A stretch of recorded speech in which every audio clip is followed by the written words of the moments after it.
प्रभु यीशु मसीह के मधुर और मीठे नाम में आज दिनांक 16 सितंबर दिन शुक्रवार को हम आप सब अपम के श्रोताओं का हार्दिक स्वागत करते हैं। आज के दिन के लिए अय्यूब की पुस्तक उसका 39 अध्याय पहला पद। क्या तू जानता है कि पहाड़ पर की जंगली बकरियां कब बच्चे देती हैं? वह जब हिरनियां बियाती हैं तब क्या तू देखता रहता है? कहने का तात्पर्य यह है प्रभु प्रिय लोगों की बवंडर में परमेश्वर ने अय्यूब से कई प्रश्न पूछे। अगर अय्यूब की पुस्तक अगर 39 और 1 पद से लेकर 4 पद तक हम पढ़ेंगे तो हमें मिलता है कि क्या तू जानता है कि पहाड़ की जंगली बकरियां बच्चे कब देती हैं, या फिर हिरनी कब बच्चे पैदा करती हैं? क्या ये सब तू देखता है? क्या तू उनके महीने गिन सकता है?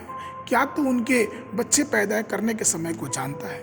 जब वह बैठकर अपने बच्चे को जनती हैं तो अपने पीड़ा से वो छूट जाती हैं। उनके बच्चे हष्ट पुष्ट होकर मैदान में पढ़ने लगते हैं और वो निकल जाते हैं और फिर वापस नहीं लौटते।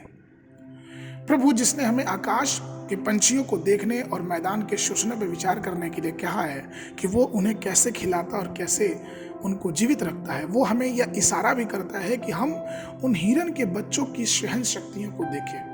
और इससे हमें एक आध्यात्मिक सबक भी मिलता है कि किस प्रकार से हिरन अपने बच्चों को जब जन्म देती है वो बैठ जाती है और अपनी पीड़ा से उस बच्चे को जन्म देती है और वो बच्चे धीरे धीरे उस मैदान में खेलते कूदते बढ़ते जाते हैं। खुशखबरी यह है कि वो बच्चे प्राकृतिक उनका खुद से ही देखभाल कर लेती है और वो फिर बड़े हो जाते हैं। ठीक उसी प्रकार से परमेश्वर का वचन हमें और आपको ये सिखाता है कि जो पीड़ाएं और जो परिश्रम से हम जूझ रहे हैं, उस पीड़ा और परिश्रम का उद्धारक हमारा सिर्फ परमेश्वर है। प्रसव पीड़ा शायद एक महिला के लिए सबसे अधिक कष्टदायी होता है। क्या आप हमारे प्रभु की आत्मा प्राप्त करने के लिए ऐसे पीड़ा पाने के लिए तैयार हैं?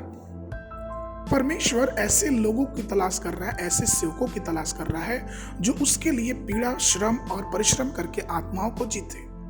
क्या आपको मालूम है कि हिरन के उस जंगल में बहुत सारे दुश्मन होते हैं, जैसे कि शेर, बाघ, चीता और हर प्रकार के वो जो जानवर जो मांस खाते हैं वो हिरन के पीछे लगे रहते हैं, वो उनकी संतानों के पीछे लगे रहते हैं। लेकिन इतने विरोध के भी बावजूद भी हिरन अपने बच्चों का पालन पोषण और प्राकृतिक रूप से वो बढ़ते जाते हैं।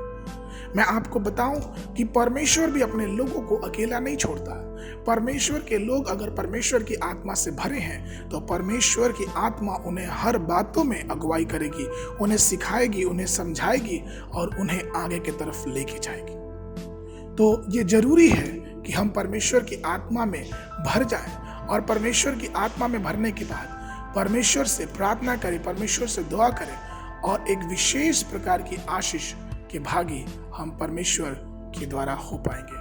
जैसा कि नीति वचन की पुस्तक उसका 11:30 में लिखा है कि धर्मी का प्रतिफल जीवन का वृक्ष होता है और बुद्धिमान मनुष्य लोगों के मन को मोह लेता है। कहने का तात्पर्य यह है कि हम जब परमेश्वर के अनुग्रह को, पवित्र आत्मा की सहायता से आगे बढ़ेंगे तो हर प्रकार की सेवाओं में परमेश्वर हमें और आपको आशीष देगा।